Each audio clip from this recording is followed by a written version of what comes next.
like you to please welcome our audience, that's our global audience this time around, so they can also feel the fact that they are welcome to the show. Not just with that we are being trapped in just a national thing.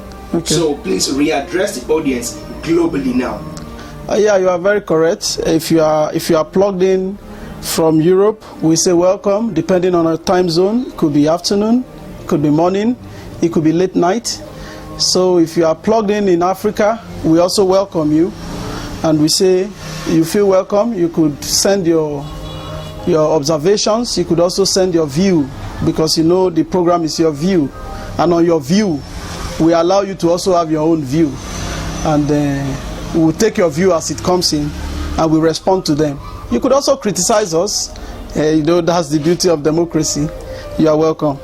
Okay, so without wasting much time, let us get to business. So our first question for today is this: what is your opinion, or what is your take on the Edo State election happening tomorrow, sir?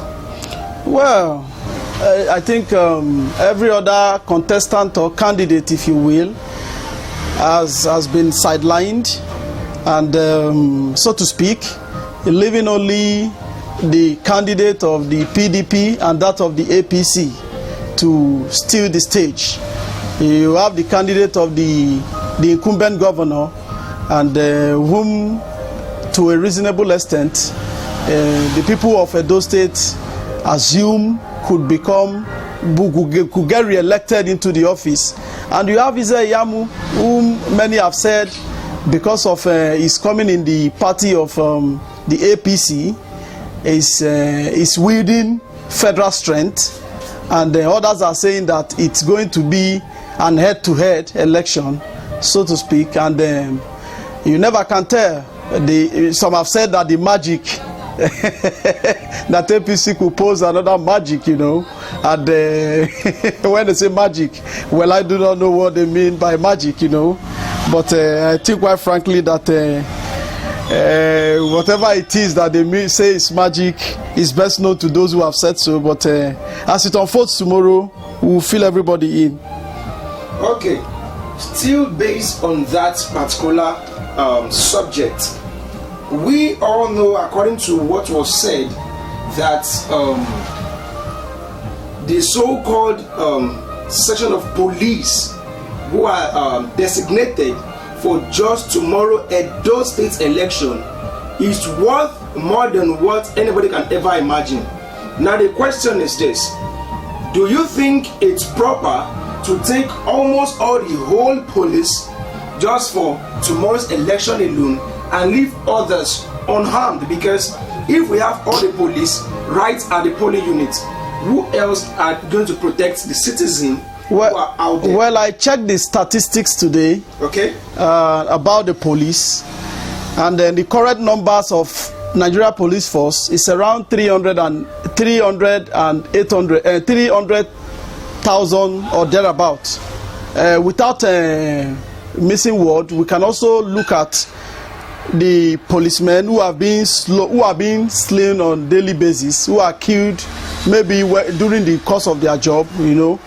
I don't know if we do a plus or minus, and in Edo State we already have a sizable number of policemen, okay, with the exclusion of maybe special forces like the civil defense and the Nigerian military, you know, who are the soldiers. We already have 21,000 or thereabouts police reporting directly from the police portal that they have already stationed 21,000 police officers. Okay. And now I think this should worry us. This should worry us if we are having that number of policemen to go and police just a state election. You know, I don't know what they are leaving the rest of us to our fate, or they want God to to secure us. I think that is very wrong on the side of the police. Okay, also it's very, very wrong. So are they trying to tell us that we should follow the so-called Psalm 23 verse 1 concept? The Lord is my shepherd, I shall not want.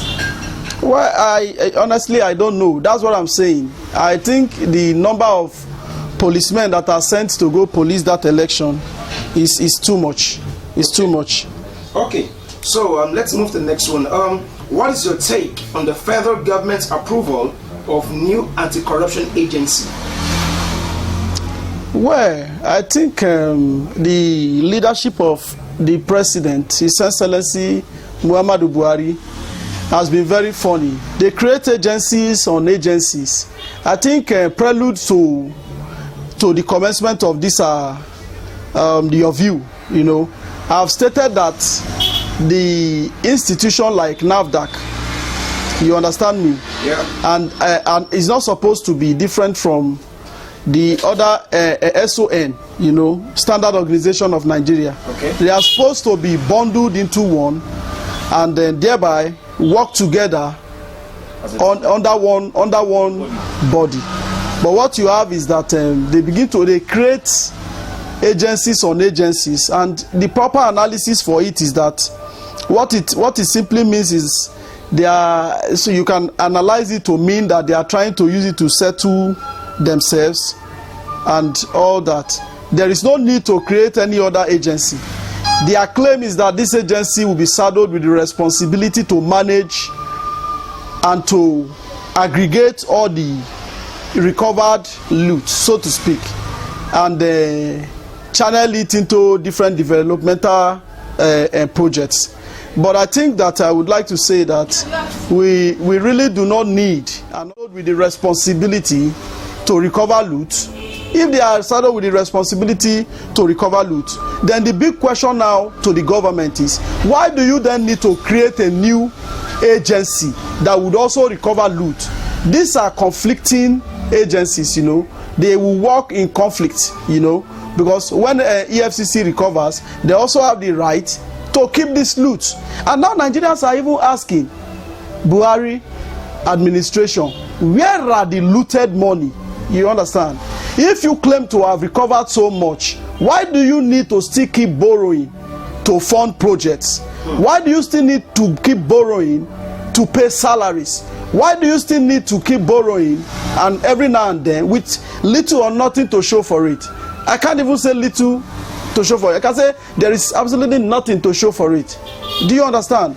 So I think the government need to come back, and all those who are advising them on how to spend and use monies, they need to come, you understand, and give proper advices. You understand? There's a news I saw this morning that I think that government is not really giving Nigerians proper information. I think as the program go on, we'll have to delve into that also. Okay, that's a good one. The next question we're going to deal with now, because though based on what you just said now, these are one of the things we've talked about in previous episode of Your View, talking about how the so-called government claimed to recover some embezzled fund, and yet we are not seeing what they are using those funds for. Of course. That is 1. 2. It goes as far as we having should we call him the godhead of a political party that has a right to bring in bullion van into his house, when his house was not actually a bank, to show that these are some things that are going on. And we just understand. Just move to the next question. There was another confrontation by the police on Tuesday on the JAF, that's the Joint Action Front, when they were carrying out a peaceful protest over the fuel electricity hike. How do you respond to the arrest of these protesters? It is wrong. It is condemnable. It is anti-democratic. And every right-thinking Nigerian and everybody who stands for peace and democracy and freedom of speech should rise up against it and must condemn it. And again, police now and then have always resorted into what I can best describe as, you know, fighting against the very people they should be protecting. I see no reason why a police as an institution would resort into fighting the people who are even fighting for their well-being. Do you understand? Yes. Some of the placards of the JAF members were even reading inscriptions like they need to improve on on the welfare of Nigeria police force. Wow. And now you are surprised to imagine that a policeman who is enlightened and educated would read that kind of placard and still go ahead with a slave mentality to harass, to embarrass, to insult, to abuse, and to reduce a fellow citizen to nothing but a non-entity. These are wrong. These are things that are anti-globalization. These are things, actions that are condemnable. These are actions that Amnesty International have stood up and said, no, this is wrong. Some days ago, I read where Amnesty International sent out a direct letter to the president, His Excellency Muhammadu Buhari, asking him to address the issue of children in prison and all that. Do you understand me? So we need to make sure that these things are done. Okay, no problem about that. But still based on this particular question.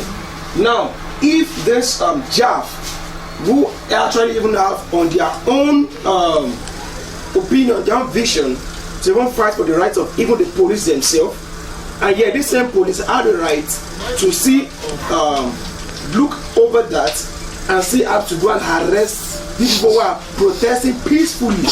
Now the question is this: is Nigeria truly a democratic country? Get it straight. Not like the police have the right to stop any protest, especially when it's peaceful. It's a peaceful they protest. have no right to do so. Okay. But they are being directed to do so by a higher power. And what Nigerians are asking is, why is the higher power always interested in compelling citizens not to react, understand, okay, especially within their own fundamental human right? Okay. These are questions that I think the authorities need to come out and begin to respond to. Okay, and also as I say, based on the fact of democracy, it was recorded a couple of days back, I think yesterday, whereby it was stated that the so-called producers of beer are complaining that their sales have dropped. And the question is this: why is it that this country called Nigeria never cared about those poor masses in which they've not been working since March? We never thought about their well-being, but what we keep hearing in the news is those big companies who are getting money of the poor to get their own wealth and to listen to the complaint of those people.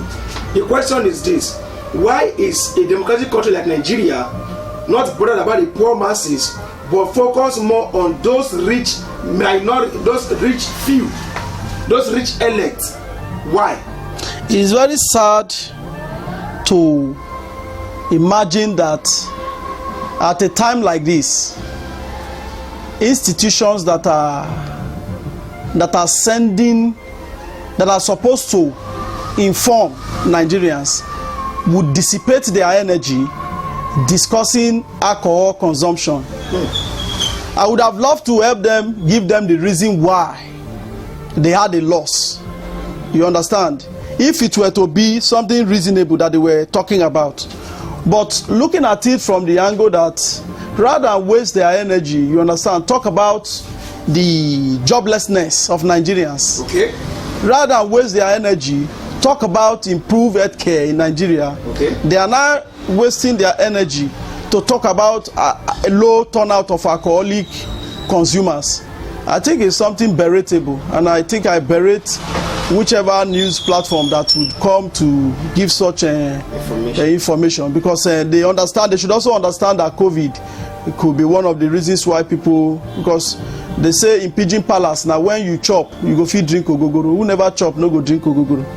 Actually, you're right. And also, based on that same word you just used to round up that particular word that you say now, person will chop, now they drink ogogoro, right? Yes. Now the question is this: do you observe that lately, since this whole so-called COVID-19 pandemic came up, there is a lot of consumption of pure alcohol, that's Bogoro itself.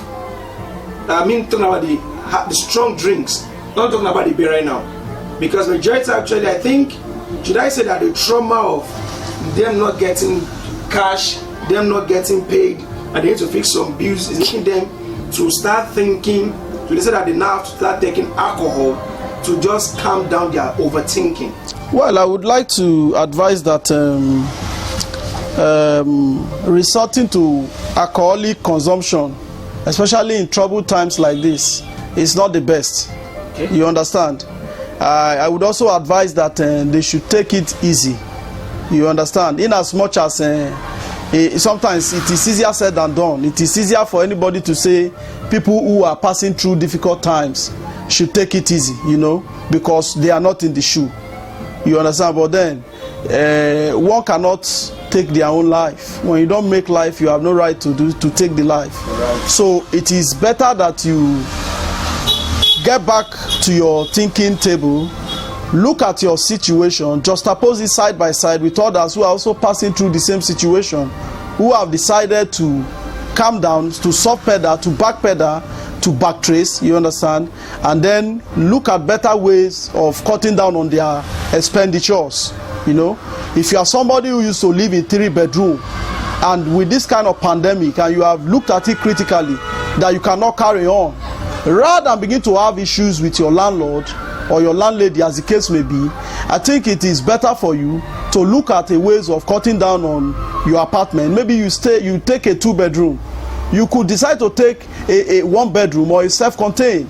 You understand? Or for the time being, you can look for a decent face me, I face you, or face me, I slap you, as the case may also be, and you manage with the situation. Like people grow with the trend, you manage with the situation and your predicament at the time, you know, so as to find the easier way. Alcohol is never the solution. That's just the truth. Okay, thanks a lot for that. So let's proceed back to the question. The next question we have here is a question from one of our audience. Says, where are the flashpoints, and what do you advise the security agents to do now that they have deployed them to monitor a civil election? Well, there are a number of flashpoints in this coming Edo State elections, as reported by an institution that is non-governmental, that is non-partisan, that does not take sides. You know, they've given some flashpoints. When they say flashpoint, the flashpoint simply means areas of possible crisis during the elections, areas that problem could occur during the elections. So they are saying, they are mentioning, let me mention but few. Okay. There is Owan West and Ovia North local government area. Okay. And there is another, Esako West, Esako East, Esako Central, Owa West, and Akoko Edo, all in Edo North Senatorial District. Okay. And what are, you now ask, what are the reasons why they say these areas are flashpoint, and what are the possible dangers that they could portend to even prospective voters? You know, okay. You look at it and say there are activities, high activities of cultism around the neighborhood that have been mentioned, aforementioned area neighborhood. You know, cultism, gangsterism, hooliganism, and what have you. But the funny thing is, there are people that are prominent in the state, okay, that are also involved in the cultism, which are reasons why it is not easy, understand, to stop cultism and all the negative social vices, because there are people even in government, they're flashpoint, and they should take their time to study the area. I think it is when you are alive that you vote. You know, just go there with caution, apply caution. Still based on that particular idea about the particular question, you made mention of this flashpoint in which, with what you just listed now, it is an unsafe zone to anybody going to that particular location.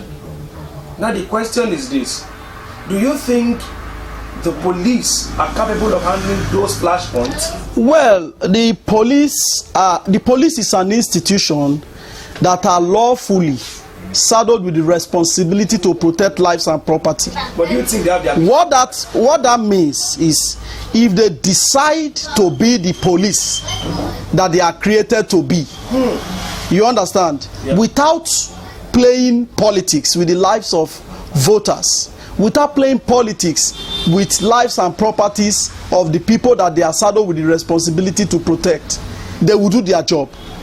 But if they decide to treat security with levity, you understand me, the possibility is that lives will be lost, properties will be destroyed, and at the end of the day, the very reason why they were employed to go, what they were employed to do, will be defeated, because they would not do what they are employed to do by tomorrow. But as it is going, we will keep our listeners abreast, because we'll come live tomorrow, God willing, 3 times. Okay, no problem. Because that actually gave me a whole lot of concern. Because if we can have flashpoints with such a very, very ugly recommendation, so that even means the voters are not safe. That is one. Even down to this, because don't get it wrong, every worker of INEC who are there for those elections, they are also civilians too. They are just being hired part-timely. True. So that also means that even the civilians who are going to risk their life to work for INEC for this short period of tomorrow, that means they themselves, they are not, those who are even going to be designated to those zones. That also shows that even with the police that are sending it with them, they are not safe. Here is the truth of the matter. I've done an independent monitor in election, especially the just concluded elections around my neighborhood. And I've seen that if there is no adequate security, because of the sensitization of Nigerians and because of the poverty level that politicians has deliberately subjected Nigerians to, if there is no proper security on ground, one, there is a possibility that people will voluntarily sell their vote to be alive. Yes. 2, there are possibilities that thugs would snatch ballot boxes and make nonsense the process of election. And 3, there is a possibility that there will be low turnout of voters, because no person on the face of the earth would like to go to a place knowing fully well that it could be harmed and would still go there.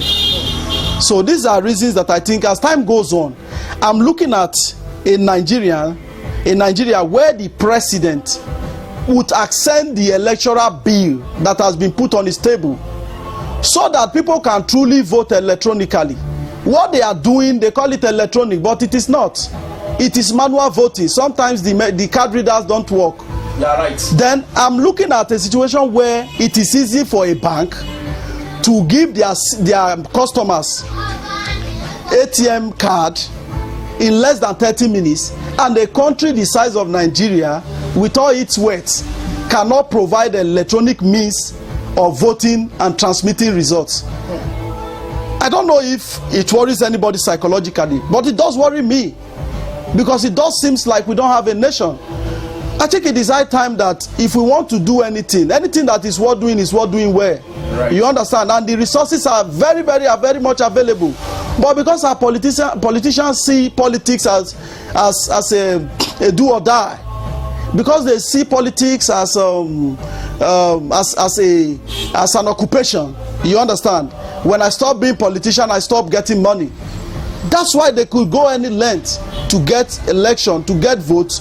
And I saw a video, I hope it's not true, of a certain political party, understand, collecting voters card and giving out a piece of wrapper. How could somebody descend so low to sell his franchise, to sell his power, to sell his right for a piece of wrapper? Even in the Holy Scriptures, we only saw that once. But I think it is condemnable. if anybody is indulging in that, he or she should know that he is committing sacrilege. If this were to be the Stone Age, it is sacrilegious, and the individual will be brought out on the marketplace and stoned to death. That is really, really deep, because we also just said, actually, you are 100% right. If we look into the case of the election, as the case may be, I think it is worth it if the so-called INEC officials can spend millions on getting that so-called card reader, and yet it's not working. Why can't they invest the money to build an application that will be used for voting, so people can vote safely? Because to add to what you just said, actually, this previous election, I was likely to be among the APOs designated to the Bariga local government. My brother, actually, I will tell you that experience that it was so ugly and so unbelieving that we are meant to have over 530 voters who have their cards to come out and vote at this particular location. But it was surprising that just 100 people, not even 120, came out to vote. Now the question is this: why is the other 300 and something not coming out to vote? Because they know that they are not safe. What I just said, that's the point I just made. So I don't know why this same so-called voting, at the end of the day, ballot papers, voting materials will actually finish this work that particular day. Why can't all the millions used for those materials be used to invest and at least create an application where all so-called Nigerians and civilians can do their voting at their own comfort at the home? Well, you are just buttressing the point I just made, where I told you that it is a failure on the side of government and on the side of INEC if they cannot provide proper voting procedure for Nigerians after humongous amount of money are being budgeted for the same election.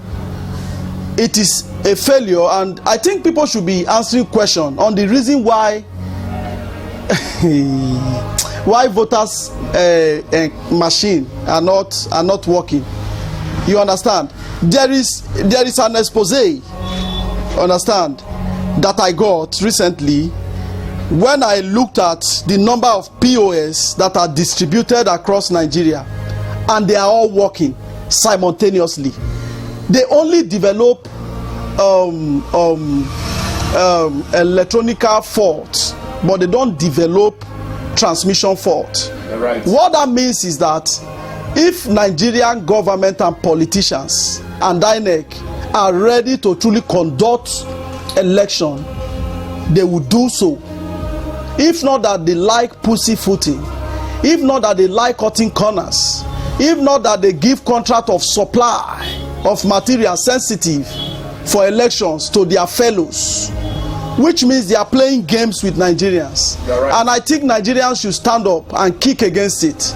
Whether you come in the guise of APC or PDP, Nigerians have seen these two political parties that, of true, they are not serving the purpose that any political party serve across the globe.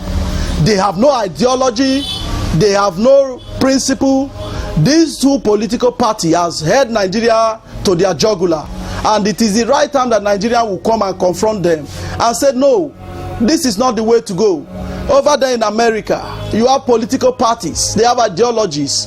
You have political parties, they have principle. Individuals in the parties, they have principle, they have self-respect. If you have self-respect, you would not decamp from APC to PDP like you are a prostitute. If you have self-respect, you would have ideology.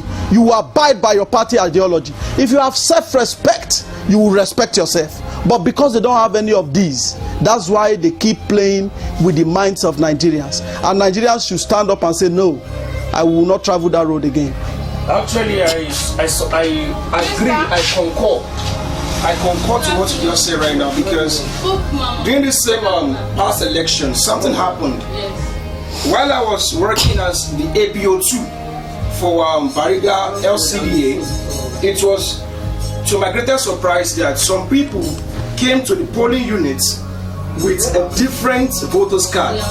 Imagine a man come with the voter's card of a woman, but when you ask them that which party are they for, they will tell you they are for this party or for that party. Listen, let me cut it short. If that were to be a civilized clime, if that were to be a civilized country or nation, if you like, such an individual should be serving their jail terms.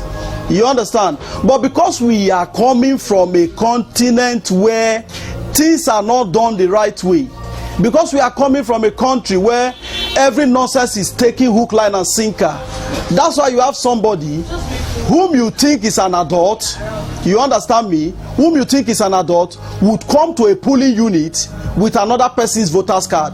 I don't know why such an individual will not be arrested and tried in the law court so that he can be sentenced to prison. Maybe that will serve as a deterrent to other people who would want to travel that road. It's an evil road. Sorry to cut you, sir, but at the same time that this is happening, the same so-called police who are stationed to each polling unit, they are right there, but they are just looking like a pair of dogs. That's why I told you in the program this afternoon that if the police are ready to do their job, they are saddled with the responsibility backed by the law to do their job without taking bribes or cutting corners, without pledging allegiance to any political party, without pledging allegiance to any individual, even in the name of whatsoever they will call the individual. If they are ready to do their job, they will do their job seamlessly because they are backed by the law of Nigeria. Okay, that's a good one actually, but I'd like you to just add this to it as well, because if they say experience is a good teacher. Due to my experience in this last election, I know how weird it feels like, because I had to leave my house, leave my comfort. But do you believe that the so-called INEC, they had to put all workers for this election? They kept them in public schools to sleep in classrooms. Even some of us slept outside the school building. And when I mean out, I mean under the open heaven. We were cold, we don't have enough mats, and people slept on the bare ground. Don't you think that INEC will have been saying they are spending a lot on election? Why can't they have a good hospitality? That is those who are risking their life to take their own. Yeah, that is also bad. That could also give credence to officials who have come to either monitor for different media outfits. If they are not properly taken care of, if their welfare is not put in proper consideration, that could also make them collect bribes from different political parties. Because if you take proper care of these people, they would want to stick their neck to see that there is election that is free, fair and credible. But with the current feeders I'm getting from Edo State, it is clear that the elections would not be free and fair tomorrow. I'm just playing the devil's advocate here, but this is with the feeders I'm getting. There are areas that I believe even till afternoon tomorrow would not get voting materials and all stuffs, but the logistics has been provided prelude to the elections. But somebody would have sit on it. Some would have done that so that the stronghold of some of their opponents would not get material so that they could win the election. These are crimes that are against humanity. These are crimes that I think pushed the US to decide to place a ban on some certain individuals who have undermined electoral processes in Nigeria. Okay, that's a very good one. So let's move now to our next question. Sir, the federal government ordered Nigerians with bank accounts to fill forms and submit themselves physically. What is your take on these developments? Well, they are doing that so that they can further tax Nigerians, especially those with businesses and all that. But again, the question is, what is the use of BVN? Thank you. If you want to truly tax there is BVN. Why not go through that process? Why subject Nigerians again, especially in times where people are crying that the COVID could resurface? Do you now expect Nigerians to go and queue up again in their numbers? You know, we don't always have proper processes in doing these things. And to make this is a very funny, because the president and all those who are handling media for him don't always give time to adequately inform Nigerians, you understand, on anything they want to do. You just woke up, like I woke up and read that on the official Twitter handle of the president, of the presidency, that they are doing so. A layman knows nothing about what they are saying. There is no proper explanation, there is no proper information, there is no nothing. I bet you that people would still go to the bank and tell bank officials that they want to register for BVN. The government must rise up to its responsibility in manners that are conventional with global best practices. But with what I would just like to add to this, don't you think it's an act of hanky-panky, or should I call it an act of indecency for the government who knew that all bank owners actually have their accreditation with their BVN connected with their national identity card, which is not given to robots but to human beings? Every now and then. So why are they not giving us this problem? Well, that is one. Okay. Two, why will they for no reason have the right to know that, yes, see the fact of what is happening recently? You should know that ever since the COVID-19 pandemic came to turn down the volume of every activity in the world today, and now even at the banks we have a lot of people who actually have been trying their best to even update or upgrade their bank accounts, and they have been going to the banks every day to continue queuing, having numbers, we're not getting things done. So don't you think it's so absurd of the so-called federal government to now ask all bank users to now go to their bank in mass number to go and get this so-called form filled and submitted by themselves physically? Don't they think that if today we can have those who visit the customer care on a daily basis, and some people are getting the number of 60, 67, 80 to be attended to, and sometimes majority of them don't end up being attended to before they leave that bank. Now, does that speak sense to the government to now ask people to now leave their jobs, leave what they are doing, to now go to the bank because they want to go into the bank to get a particular form that our so-called incompetent government asks them to pick, to fill? What do you think about this? I think that it's irrelevant to have Nigerians go out, especially in times that we're trying to size down the numbers of those who are infected with COVID-19. The government should, at a matter of urgency, have a press conference on what they really meant by the new directive by the presidency that Nigerians should go fill another form, something that I think should look like a BVN number, or that there's a disconnect, like I always say, between the government and the people. The information that are being given to Nigerians are given like Nigeria is a personal business, and it is wrong for any government to do so. They should organize a press conference, hopefully this night or tomorrow, or even Monday, and address Nigerians and let Nigerians know what they meant by the new directive issued by the office of the presidency. Okay, so thanks a lot for that. Now let's move to the next question. The federal government, okay, after about that, our so-called president Muhammadu Buhari inherited terribly divided the country from Jonathan presidency. So the reply of Wole Soyinka, what's your take about this? Well, the reply from the presidency that Buhari inherited a terribly divided country because the response was to Wole Soyinka actually from the presidency. And I would like to say that the presidency was wrong if they have issued such reply to the Nobel laureate Wole Soyinka, whom accused them that the Nigerians are even more divided now than ever before. I think the reasonable thing to do from the presidency is rather than respond to Wole Soyinka, they were supposed to address the issue. But rather than address the issue, they are now playing a defensive and attack game, which doesn't work in leadership.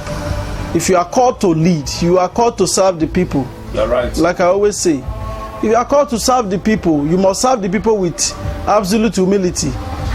You serve the people with absolute humility, and you don't respond like you are fighting them. After all, they pay your salary.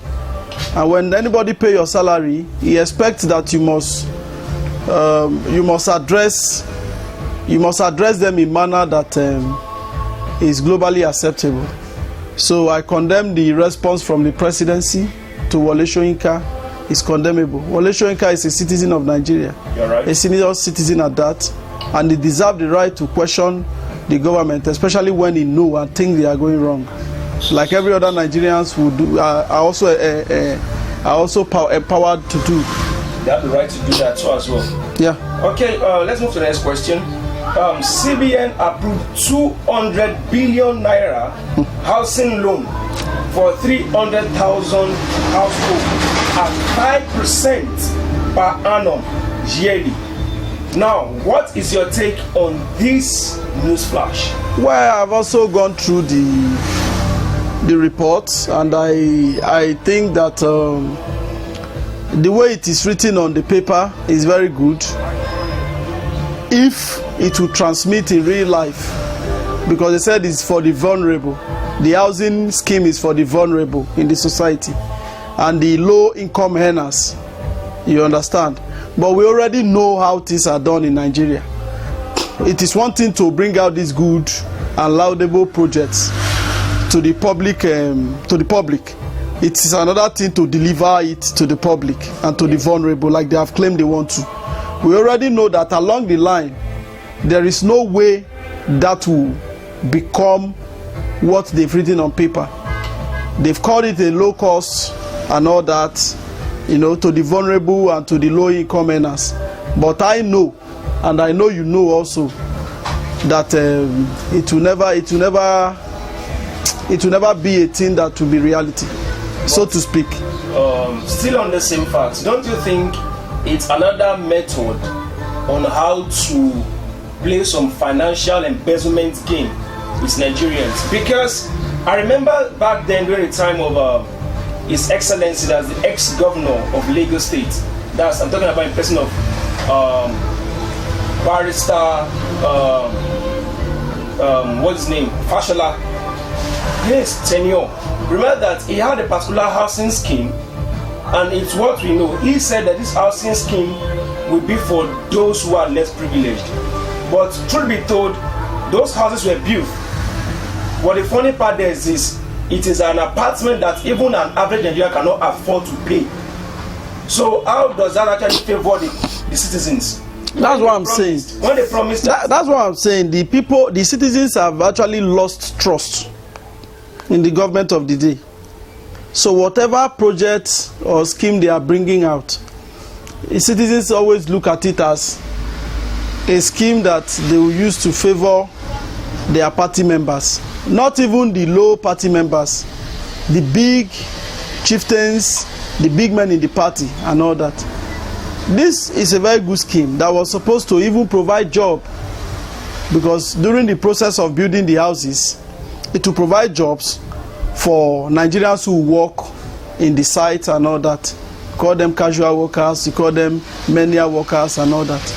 But we already know how it is done. These things, they just share the job for their party men, and at the end of the day, the reverse will still be the case. Wow, that's so disgraceful actually. So to round up the whole show today, let's take this last question from one of our audience who asked. He says, what is your take, or what is your personal view on the reopening of schools to the children to the primary level? Do you think it's safe? Well, I think that the measures must be put in place to make sure that all the safety measures, that is, like having a sanitizer, having your mouth cover, nose cover, and having a running water. But we know that all our public schools, 90% of our public schools do not have any of these. So they will have challenges, you understand, running the schools in this pandemic. So maybe government should look into it critically before reopening schools. Because if they don't look into it, it could cause more problem, you understand, than is currently experienced in Nigeria today. Okay, and still on that same matter, we all know that these primary school students, they are adolescents, they are babes. Now they don't even know what it calls for the measures of this COVID-19. They are babes, they are young ones that they hug everybody, they talk to everybody, they shake everybody, they even go as far as borrowing each other's utensils to eat at school. Now the question is, don't you think our government should have just find how they can create a kind of homeschooling scheme for the children instead of reopening the school back? That's what I'm saying. Even in Ebonyi State, there is an institution that did a research that says that public school in Ebonyi State have been having challenges, especially during this lockdown. That you have schools that had online learning and all that. Public school in the state had issues. They could not learn online, and the government could not do anything about it. So reopening now will pose even further more challenges to meet up, especially with their learning, because they would have been lagging behind. A lot of things wouldn't have been taught them, and when you assemble them together again to begin to, that means you need to rush them. In the process of rushing them, they can't even match up with folks in private schools. So these are areas I think that government should pay attention, because when education is lagging behind, a future society would have problems. So maybe the government will, as a result of this COVID, look into enhancement in schools and teaching technologies and all that. The mechanism by which they transmit knowledge, they should pay proper attention to it. That's true. Like even the scripture itself said that when the foundation is faulty, what can the builders do? So, thanks for being on the show today. So, as a closing remark, what is going to be your own word to our global audience out there? Well, I think my closing remark would be on the Edo State elections again tomorrow. The security agencies, since they've been deployed, must do their best to see that the election is each free, especially in times of those who are coming to cause harm to others who are coming to vote with a free mind. The agencies, the security personnel must make sure that they protect lives and property, very paramount. And all those who are going to vote, please do not sell your vote. Your vote is your power. If you sell your vote, you don't have right to criticize anybody in government. And those of you who want to stay back at home, it is often said that those who do not vote are those who elect bad leaders. Good afternoon. Thank you. Okay, thanks a lot. See you same time on your same station, Red Alert FM.